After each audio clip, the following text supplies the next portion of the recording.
Major Lowry points out that Bitcoin has been mischaracterized as money, when in fact it is a cyber defense system that will protect our online identities and data in cyberspace. Just as we have an Air Force to protect our skies and a Navy to protect our seas, Bitcoin can protect us against potential cyber attacks. It is a cyber defense weapon and a classic example of unrecognized use. Here's an analogous example. The Chinese invented gunpowder, and then they used it as medicine for 200 years, before other countries recognized that it was the most potent tool for power protection. Today, the popularly assumed use of Bitcoin is money. But Bitcoin is also a power protection weapon that can protect our currency and everything that we do online from cyber attacks. The first country that recognizes this function will be the new global superpower.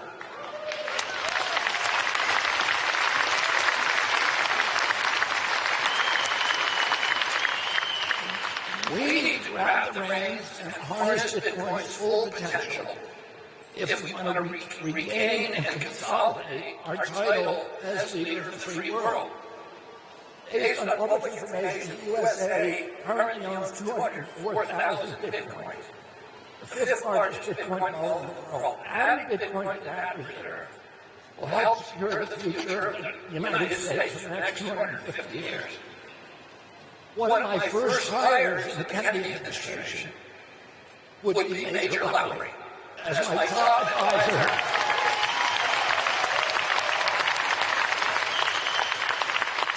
As my top advisor for my national security team. Another important use of Bitcoin for America and the world is the one that is dearest to my heart: capturing carbon and incentivizing green energy production through Bitcoin mining.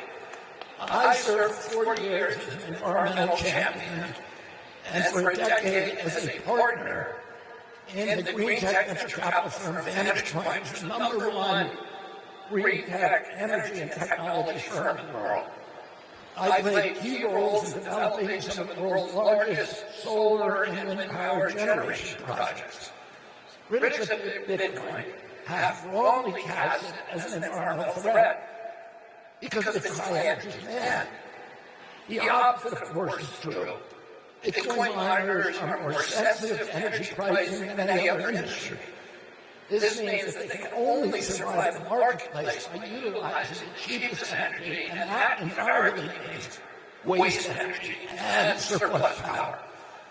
For example, methane from landfills is otherwise going to the atmosphere, but Bitcoin miners are uniquely able to harness it as an energy source. Bitcoin mining is also the ideal partner for renewable energy and variable power projects like wind and solar.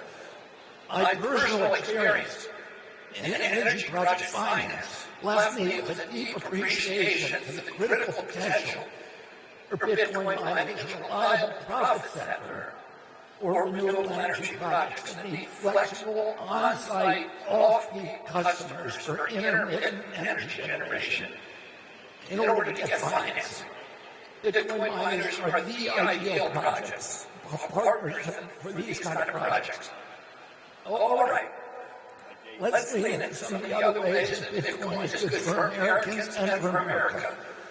President Nixon took us off the gold standard in 1971 to finance the Vietnam War. Since then, the dollar's purchasing power has been in precipitous decline, eroding savings and earnings of everyday Americans. Al Greenspan, who was the chair of the Fed for 20 years, even warned that, quote, in the absence of a gold standard, there is no way to prevent savings and confiscation through inflation, end quote. Inflation, as we all know, is theft. And it's almost always theft from the poor.